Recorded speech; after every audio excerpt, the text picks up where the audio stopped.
The Japanese have rites and ceremonies so different from those of all other nations. The things they do are beyond imagining. And it may be truly said that Japan is a world the reverse of Europe.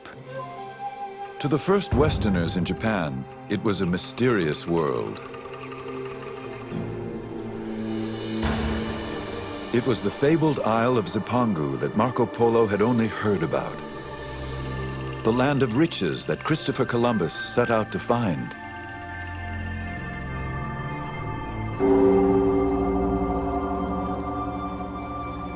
When the Portuguese arrived in Japan in 1543, they encountered a country embroiled in civil war.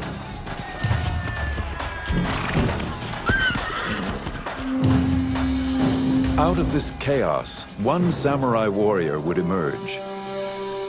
He would create a regime so strong it endured for over 250 years.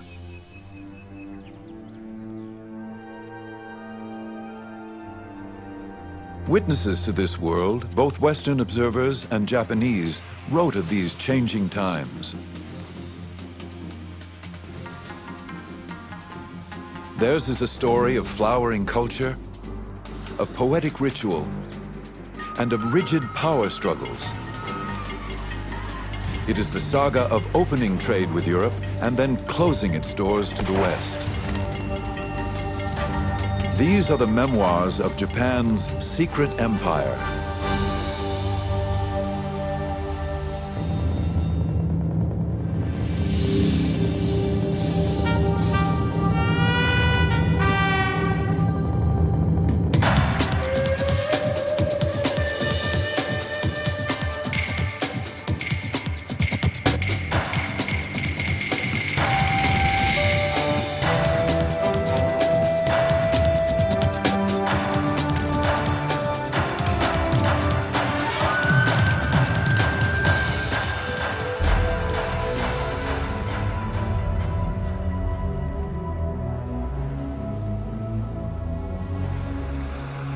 On the 25th day of the 8th month of the year of the water and the hair, there appeared off our western shore a big ship.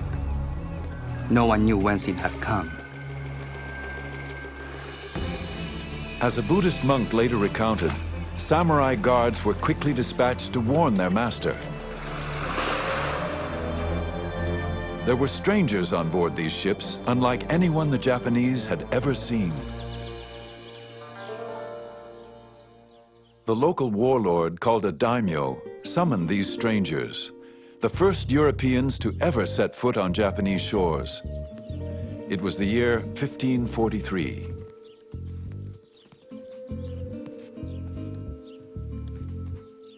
When these Portuguese merchants arrived, the daimyo was intrigued by their peculiar, unknown weapons. The Japanese always liked novel things, new things, a fad, so to speak. And so they were very, very interested in the Europeans.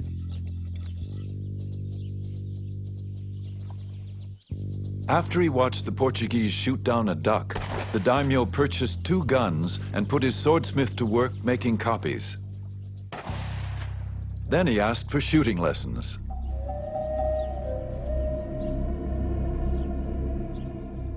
These first Europeans, their guns and their religion, would have unforeseeable consequences.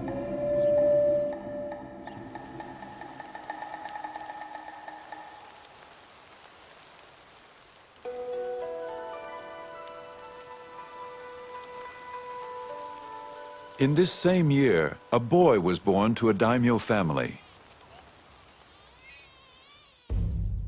He would be known as Tokugawa Ieyasu. His destiny would be to change Japan forever. As an elite member of the samurai class, the boy inherited a world of tradition, a feudal realm of samurai warriors who ruled by birthright and sword.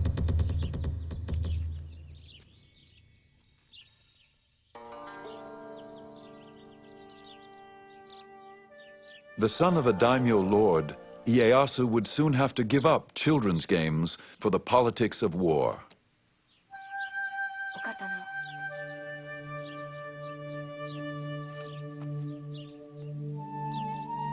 When Ieyasu was still a child, the ruling daimyo demanded that Ieyasu's father send the young boy to him as a hostage, insurance that all orders would be obeyed. When children were taken as hostages, it did not mean prisoners. This was all part of the political negotiation in which alliances had to be formed because no one trusted no one else. So there had to be a guarantee, and therefore the hostage was used.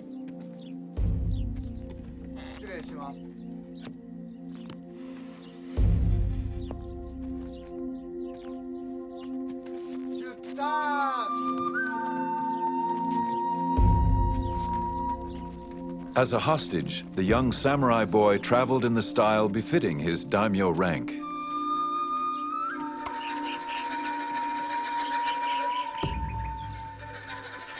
He could not know his destiny, nor could he know that he would never see his father again.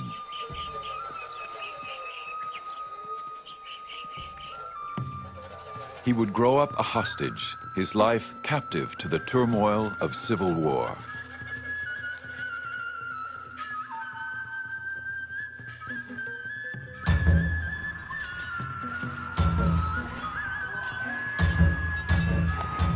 The whole of Japan was involved in wars. Treachery was rampant and nobody trusted his neighbor.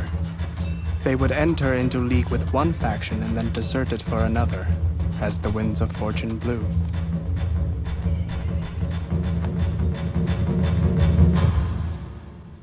João Rodrigues, an eyewitness to these perilous times, was one of the first Portuguese to arrive in Japan. He came as a cabin boy of 15 and would soon become a Jesuit missionary.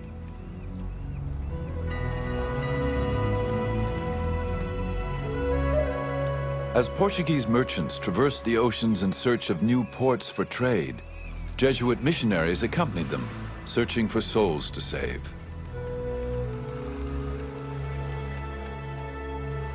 The Jesuits were young and dedicated, braving the hardships of the dangerous 2-year voyage to reach Japan, a country which they considered ripe for conversion.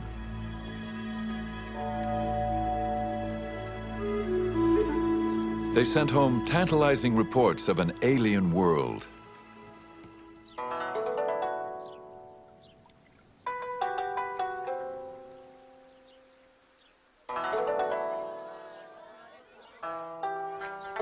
Everything is so different and opposite that they are like us in practically nothing.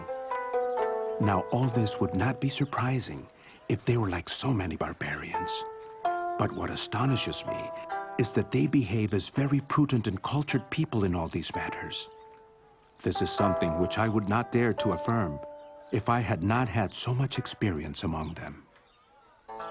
The missionaries thought that the Japanese were such a remarkable race.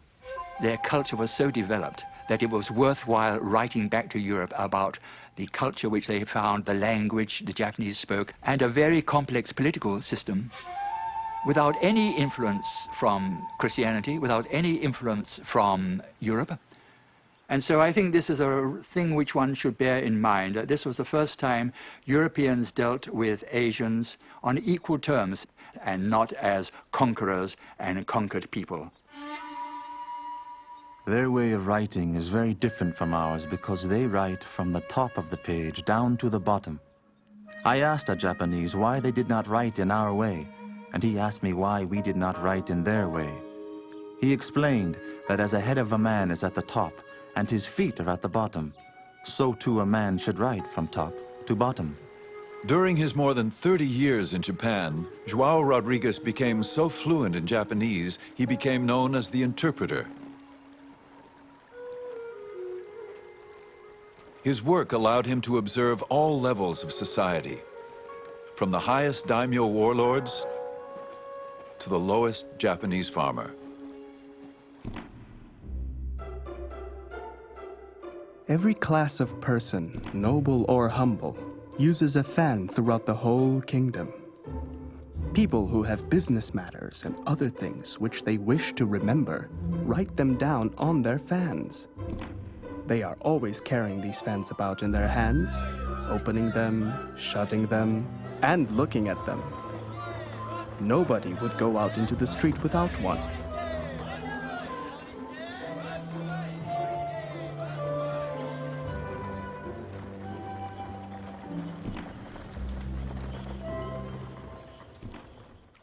The Japanese, João Rodrigues observed, regarded the Europeans with equal fascination.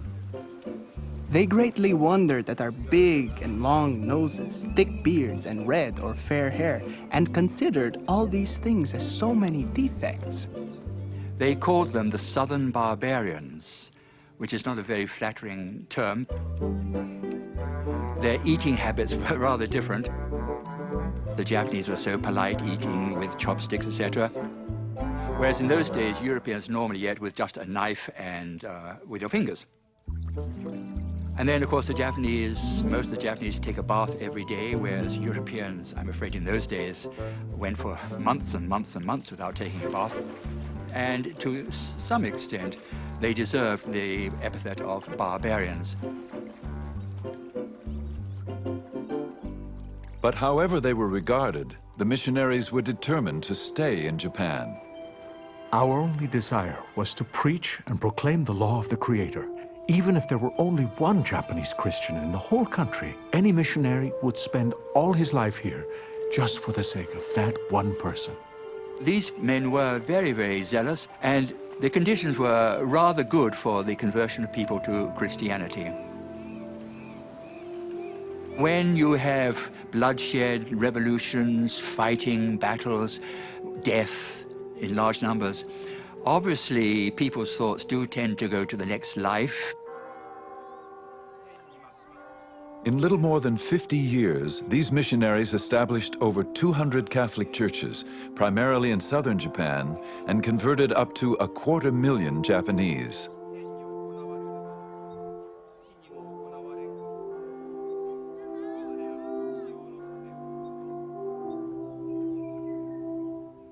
When a Japanese lord or Japanese daimyo changed his religion, he would bring pressure on his people because he had absolute power of life and death on the people below him. And so you got in a relatively short period of time, large-scale conversions. But there was another factor that some of the daimyo, when they became Christian, they had certain considerations of commerce in the back of their mind, because where the missionaries went, the Portuguese merchants went. And the Portuguese merchants offered very profitable trade vis-a-vis Japanese.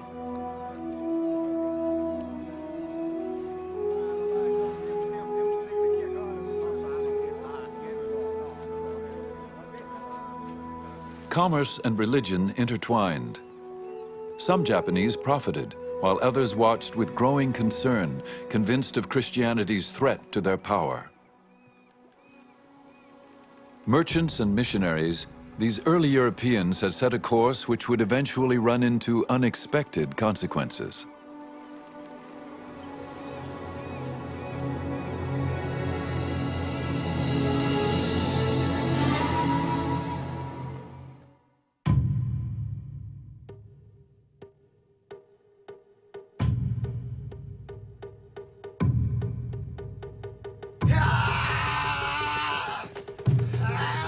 To endure the rigors of never-ending training, to remain clear-minded in the face of grave danger, to face death matter-of-factly, this is the art of kendo, the way of the sword.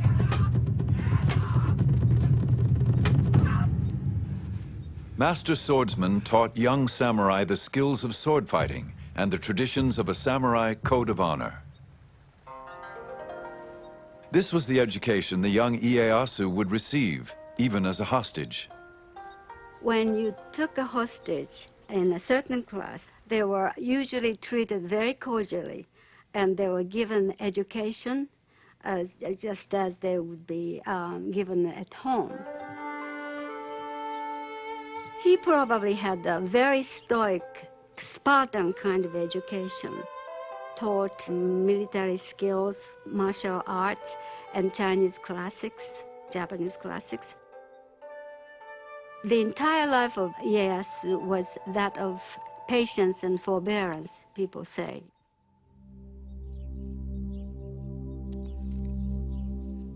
The young hostage, Tokugawa Ieyasu, would learn what it meant to be a samurai. Adopt a stance with the head erect, neither hanging down nor looking up, nor twisted.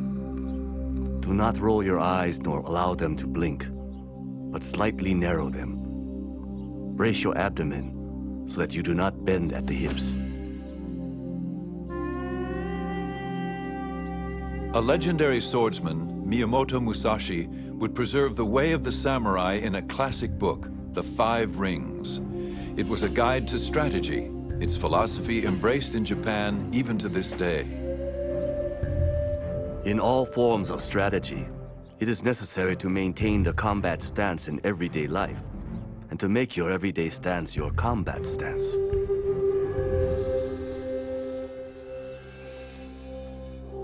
At age 15, Ieyasu entered manhood and earned the right to carry the two swords of the samurai.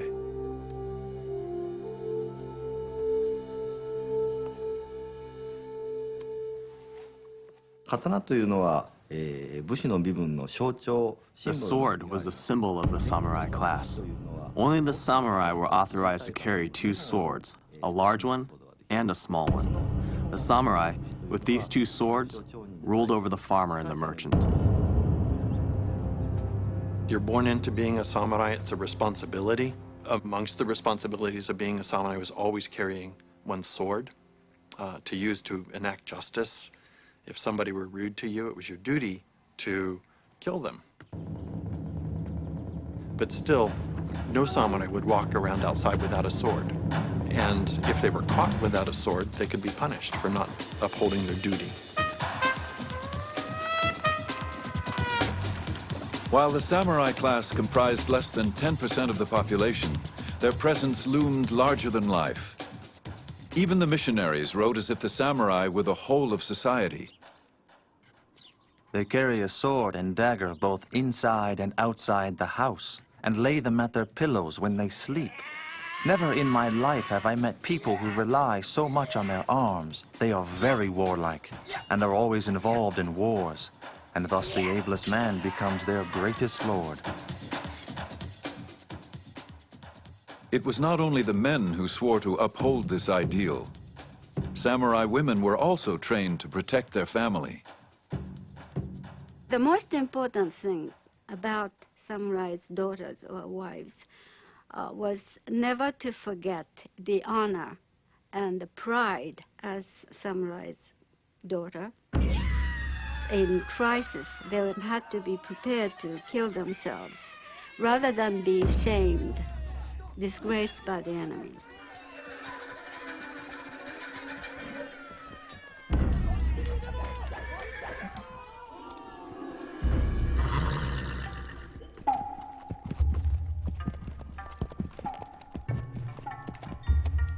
The samurai defended his home and family, but his true glory came on the battlefield, defending his lord against enemies.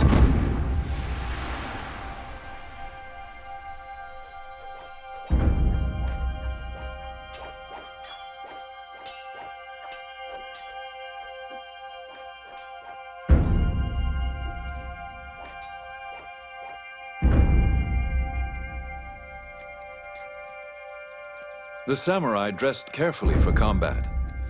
The finely stitched fabric and leather appeared elegant, even fragile. Unseen were the tightly woven plates of steel. Much like his protective armor, a warrior's refined appearance concealed his impenetrable inner core. This ethic, preserved in writings of the samurai, would prepare the warrior to meet life and death with honor.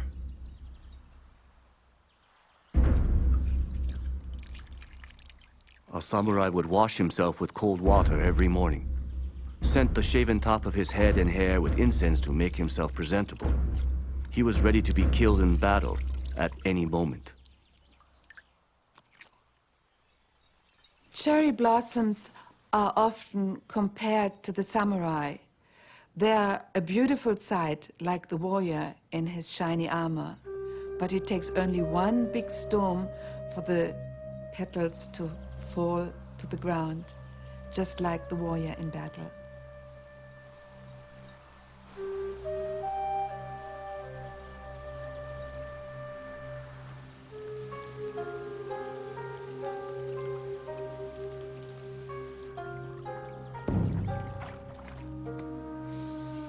For samurai, as important as knowing how to kill was knowing how and when to die.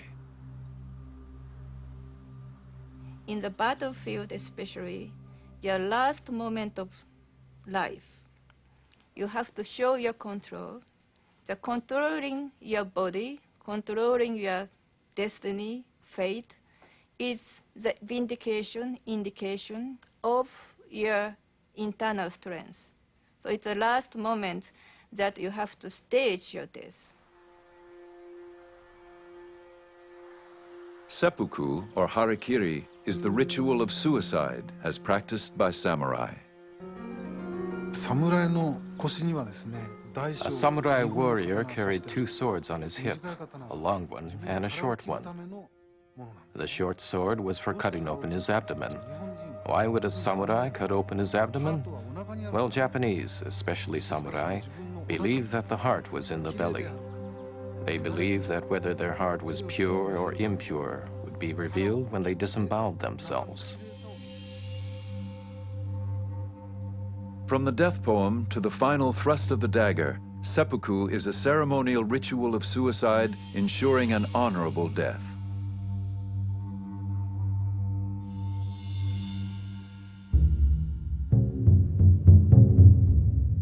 João Rodrigues wrote of a man who committed the ritual of seppuku. The samurai, dressed in the customary white kimono, solemnly and with great dignity, mounted a raised platform.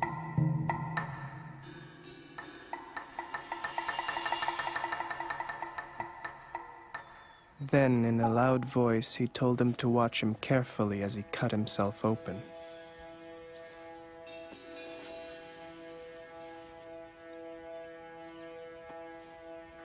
He seated himself and wrote his will slowly and calmly, asking his lord to look after his son and family, for he was going to die on account of his honor.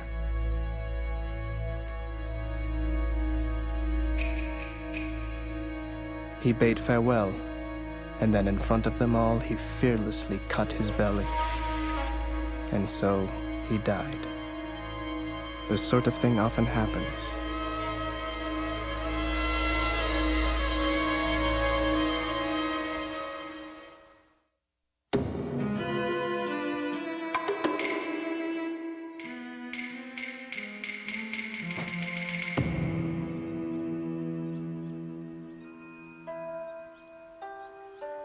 There is timing in everything.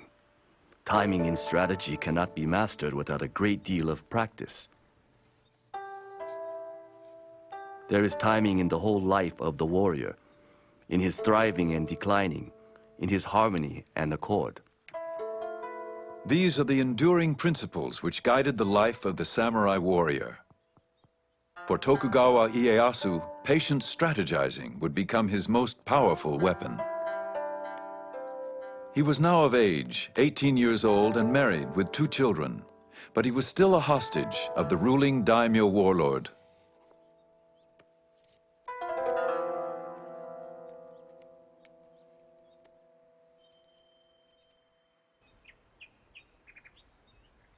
As time passed, Ieyasu strengthened his skills as a warrior, fighting alongside his daimyo master. When his master was killed in battle, Ieyasu was finally free to determine his own destiny. Ieyasu was put in a position to have to make a decision at some point, whether to go along with the hostage family, but at all times he never forgot his ambition to go back to his original castle and to regain all the territory that his father's family had, and to expand that, and to go back to his retainers who were faithfully waiting for him.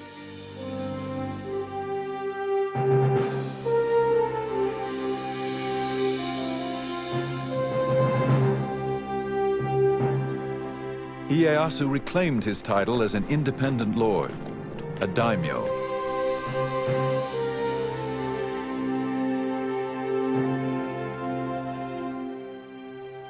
He returned to his family estate. He could now fight on his own terms for his own people. I fought against my enemies solely in order that I might take my revenge on my father's adversaries. Because I was convinced of the rightness of my intention to help the people and bring peace to the land. The years of captivity had honed his discipline. According to his samurai training, he now carefully plotted his strategy.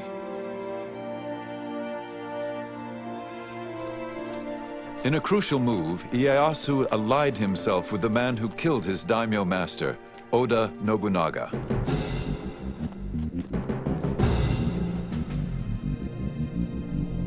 Nobunaga had become the most powerful warlord in Japan, feared and ruthless.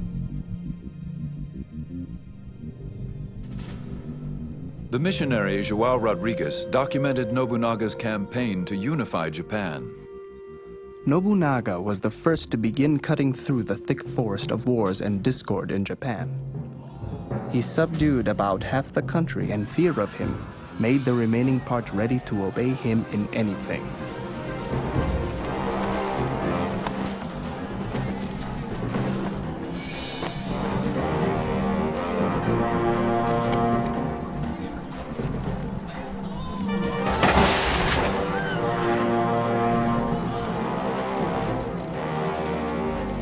In the Battle of Nagashino, Nobunaga armed 3,000 of his foot soldiers, 3 ranks deep.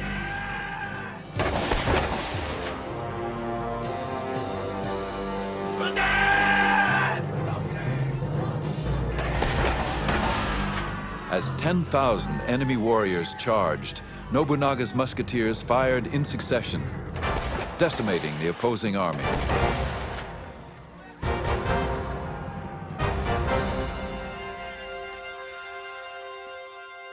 Nobunaga's innovations in the use of firearms completely changes the face of samurai warfare.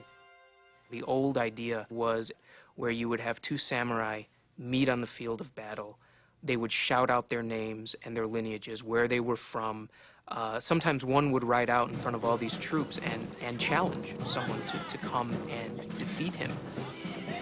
So it was very manly. It was imbued with the ideal of valor.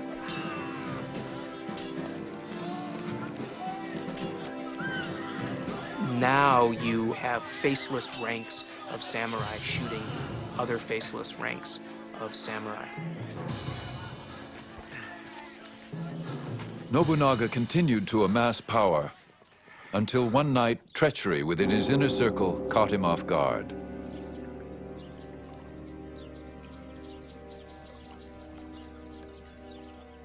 A missionary was nearby. Some Christians came just as I was vesting to say an early mass and told me to wait because there was a commotion in front of the palace. We'd once began to hear musket shots and see flames. We learned that it had not been a brawl, but that one of his generals had turned traitor. Some say he cut his belly, while others believe that he set fire to the palace and perished in the flames. What we do know, however, is that of this man, who made everyone tremble not only at the sound of his voice, but at the mention of his name, there did not remain even a small hair which was not reduced to dust and ashes. As the flames burned, Nobunaga's loyal general, Toyotomi Hideyoshi, seized the moment.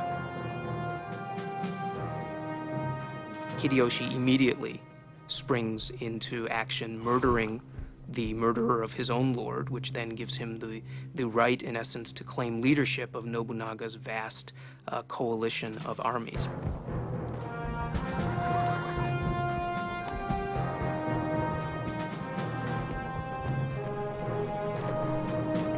Ieyasu watched from a distance. Would he subordinate himself to Hideyoshi's command? Or was it time to fight for control?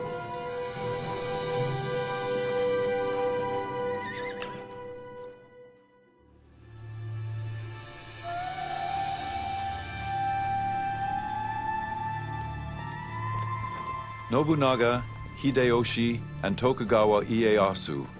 These were the men who would bring an end to the brutal civil wars. They would go down in history as the unifiers. There's a story in Japanese that explains the character of the three unifiers. And Nobunaga, Hideyoshi, and Ieyasu are watching a cuckoo bird waiting for it to sing, but the bird doesn't sing. And Nobunaga says, "Little bird, if you don't sing, I will kill you." And Hideyoshi says, "Little bird, if you don't sing, I'll make you sing." And Ieyasu says, "Little bird, if you don't sing, I'll wait for you to sing." And Ieyasu is a patient strategist who will wait for things to go his way, and then he'll act. After Nobunaga's death, Ieyasu and Hideyoshi faced off in a measured game of strategy, each in his own way trying to outsmart the other. 武人としてのリーダーとすれば、まず自ら先頭に立って。 As a military leader, Ieyasu was a courageous man who never hesitated in battle. However, though he was brave, he was also cautious. One famous story, Ieyasu was known as an excellent horseman. One day he and his troops had to cross a very narrow bridge over a raging river. Everyone was watching to see how the great Ieyasu would ride his horse over this dangerous bridge. To his men's surprise, Ieyasu dismounted, took the horse's reins in his hands, and carefully led the horse over the bridge to the other side of the river. That's how vigilant he was. I believe this kind of caution helped him to be victorious in battle. While Ieyasu practiced restraint and careful strategizing, Hideyoshi acted quickly and decisively. Hideyoshi was from peasant stock. The son of a lowly foot soldier, he worked his way up through the ranks. Hideyoshi became known as a brilliant general, and he held the same grand vision of himself. When my mother conceived me, she was given a miraculous omen. On the very night that I was born, the room was suddenly aglow with sunlight, thus changing night to day. Finally, they divined, the child whose birth was attended by these miracles was destined to become a man of unusual attainments. This prediction is fulfilled in me. Shortly after Hideyoshi took control, Ieyasu challenged him. But Ieyasu soon realized there was more to be gained as Hideyoshi's ally than as his enemy.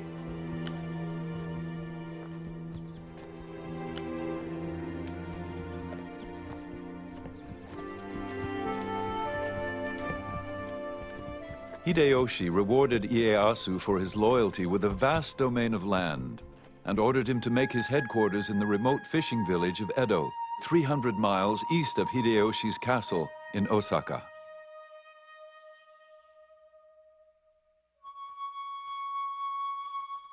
Some might have thought the gift an insult. But in Edo, the village that would later become Tokyo, Ieyasu busied his troops building a massive 5-story castle fortification.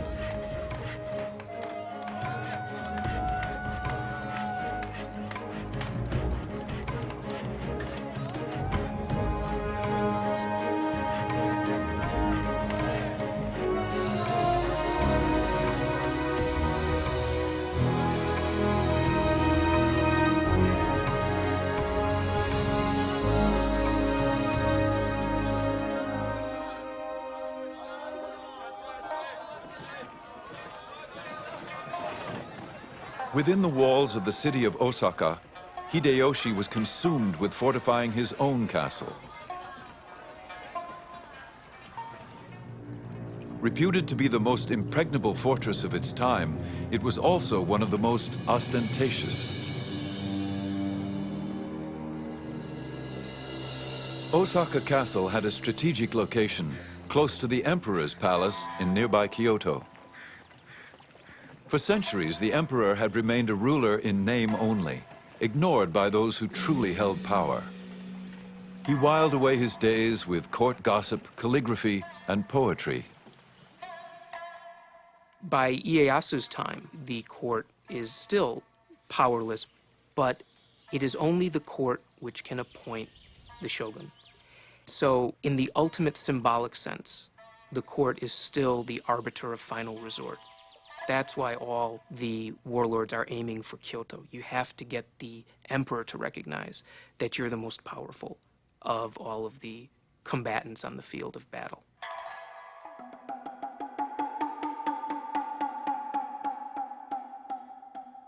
Hideyoshi curried the emperor's favor, inviting him to no plays and musical performances. But the emperor would not grant this warrior of peasant stock the title of shogun.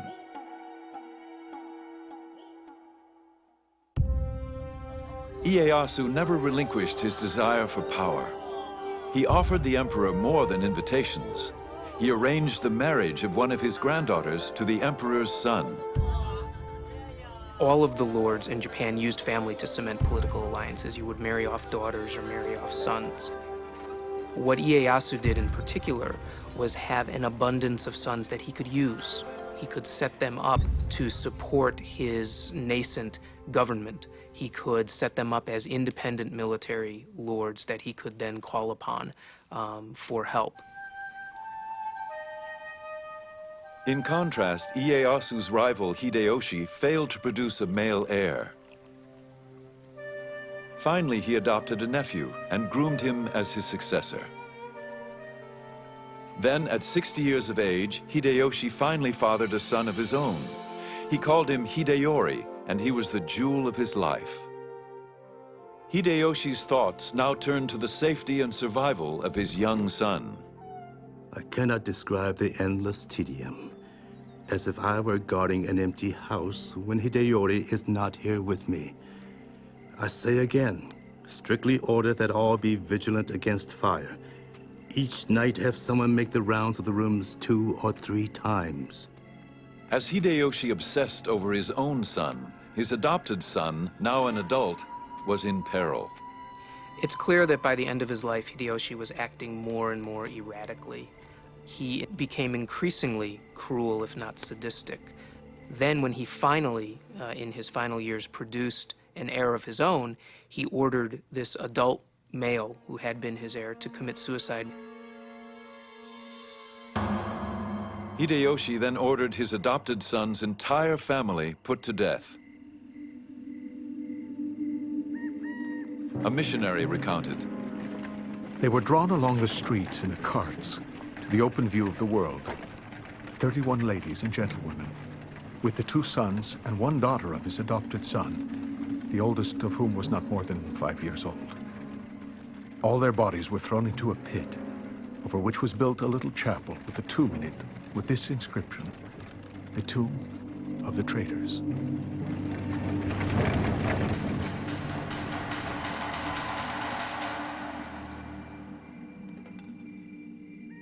Soon after, Hideyoshi's health began to fail.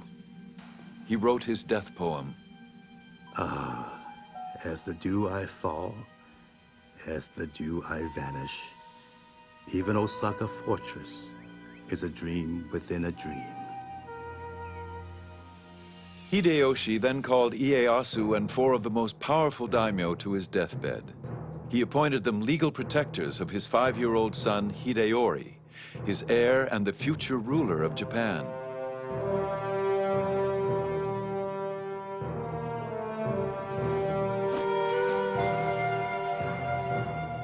Ieyasu pledged to protect the boy with his own life, a pledge that would become very difficult to keep.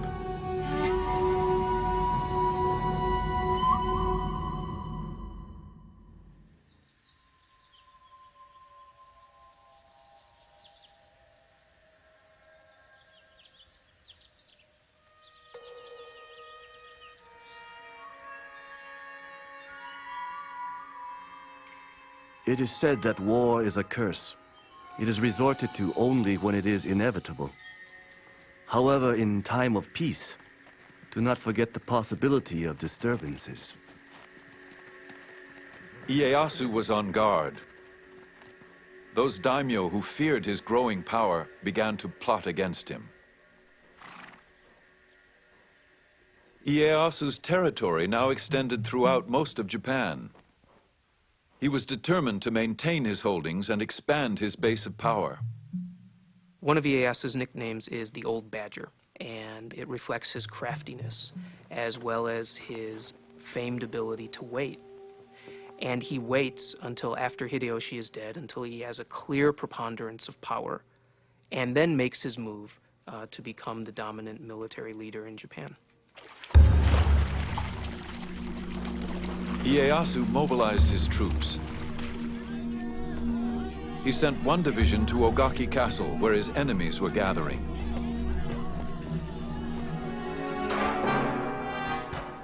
When the battle began, women and children rushed to safety. Ieyasu sent a large force to lay siege to the castle, and they fought day and night. One of the young girls at the castle later told her family of the terrifying experience. Mothers, concubines, and daughters all stayed in the tower and cast bullets.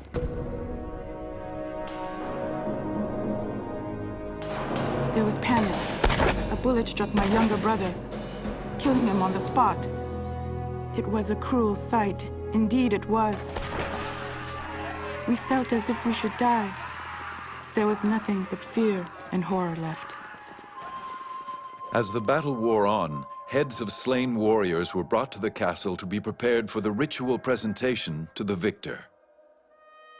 It was believed that even in death, the samurai should be viewed as a worthy opponent.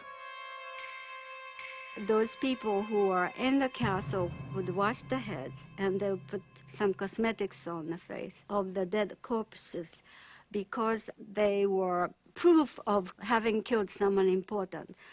That was part of a very small part of what they did, which is inconceivable to, us modern people, modern women. All the decapitated heads were brought into the tower. We weren't a bit afraid of the heads and used to sleep in the midst of the nasty smell of bloody heads.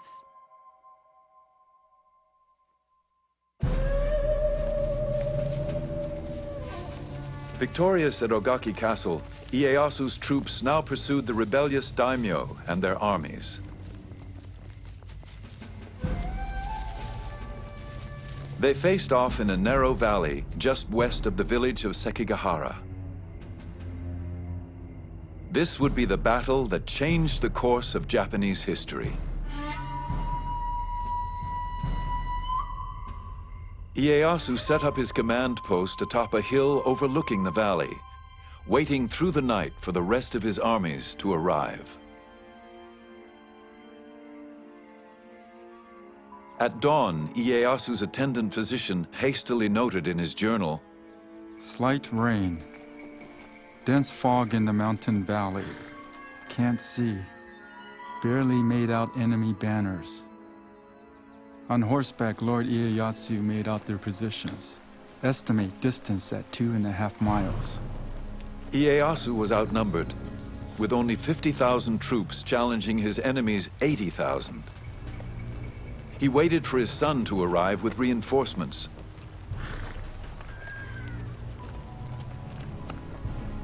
But at 8 in the morning, the fog suddenly lifted, and the two opposing armies found themselves within striking distance.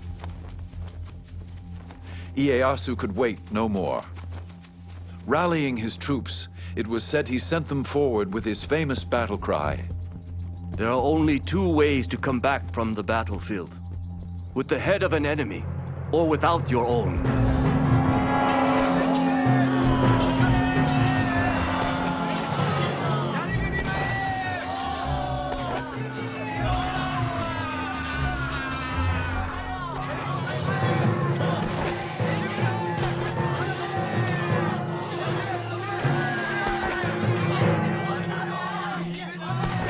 Ieyasu watched as his troops faced what seemed insurmountable odds.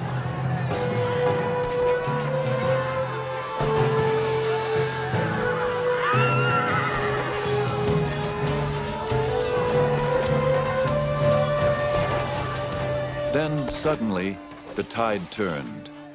Several enemy daimyo and their armies, convinced of Ieyasu's ultimate victory, defected and joined Ieyasu's forces. By 2 p.m., Ieyasu's troops had defeated the rebellious army.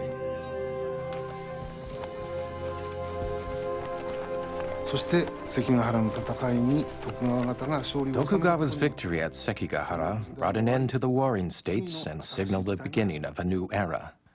That's the significance of the Battle of Sekigahara.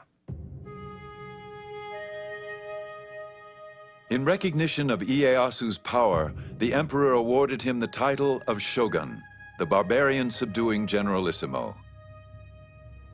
Tokugawa Ieyasu now had the authority to rule Japan in all military matters.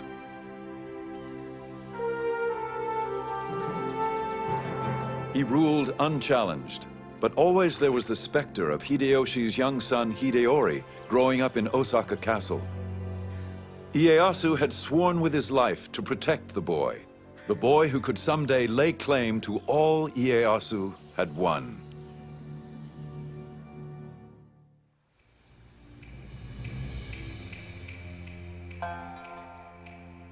As the young boy Hideyori approached manhood, a daimyo warned, "Although he is Hideyoshi's heir, Ieyasu would never let him rule Japan. Sooner or later, some ambitious character will foment rebellion in his name. And even if Hideyori knows nothing about it, he will be blamed and forced to commit suicide to the grief of Hideyoshi's ghost." Now, the Tokugawas had no divine right to rule Japan. They ruled Japan because they were the most powerful, they had the most money, they had the most soldiers, but they had no divine right.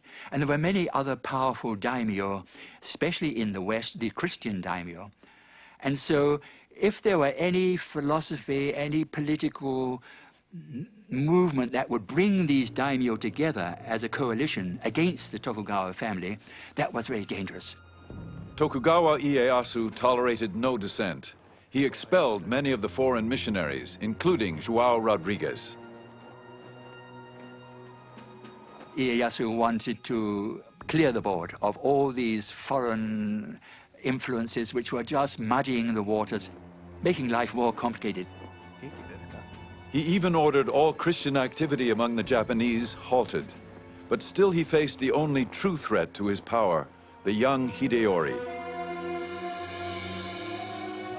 By the time he reaches adulthood, Hideyori can no longer be ignored by Ieyasu. He's a threat simply because he exists. He is the legitimate heir of Hideyoshi. Ieyasu is supposed to be supporting him until he becomes an adult, and he poses an intrinsic threat to the legitimacy of the Tokugawa shogunate. Ieyasu came to but one conclusion. He could no longer honor his pledge to a dead ally to protect his son. Ieyasu decided to go into battle once more. It was obviously going to be another showdown. And the many samurai, in their thousands, and these were hard-bitten warriors, they still owed loyalty to Hideyoshi's family. And of course they owed just as much loyalty to his son. So they gathered in Osaka Castle, and Osaka Castle was a very strong castle. It was considered impregnable.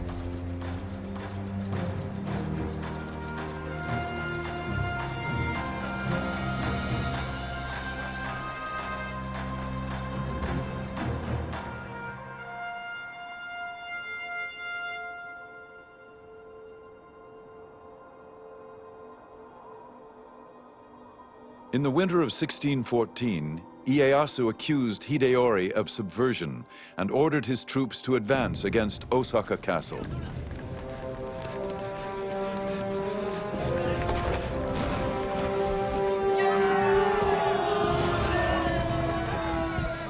Hideyori's supporters, nearly 100,000, held strong.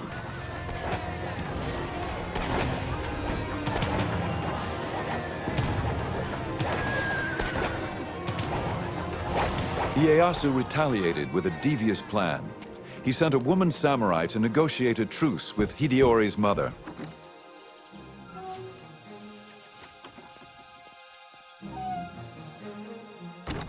Ieyasu offered a safe haven for Hideyori's garrison if in return he agreed not to mount further rebellion against Ieyasu's rule. To prove his intentions, Ieyasu signed the pledge in blood.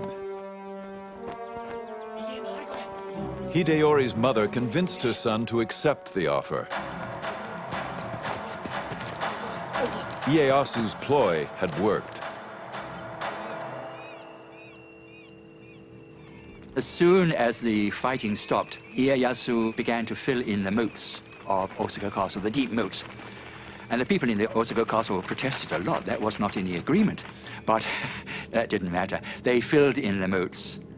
And once the moats were filled in, then Ieyasu's troops could storm into the castle. And there was a dreadful slaughter.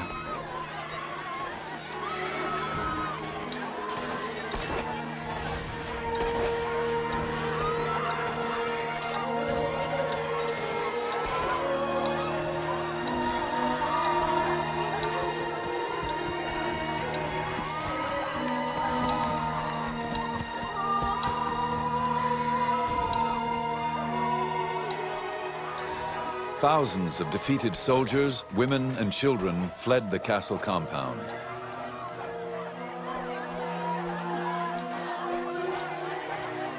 A European merchant recorded the event in his journal. We had news today that Ieyasu hath taken the fortress of Osaka and overthrown the forces of Hideyori. They say the taking of this fortress hath cost about 100,000 lives, and that no dead man of account is found with his head on, but all cut off. Ieyasu's army set the castle on fire.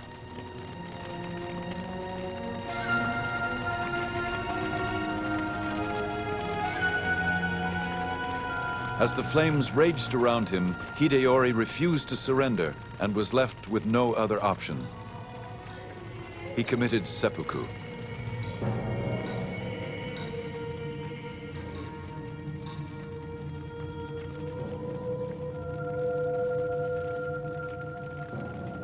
There's one big problem with killing Hideyori, however, and that's that Ieyasu was supposed to be his supporter. I mean, it's a very realistic, cold-blooded strategy, but he wanted to establish a dynasty that would last through the ages. There is reason to believe that Ieyasu genuinely regretted having to kill the son of his former lord. Ieyasu is said to have paid penance by writing the name of the Buddha 10,000 times on scrolls of parchment.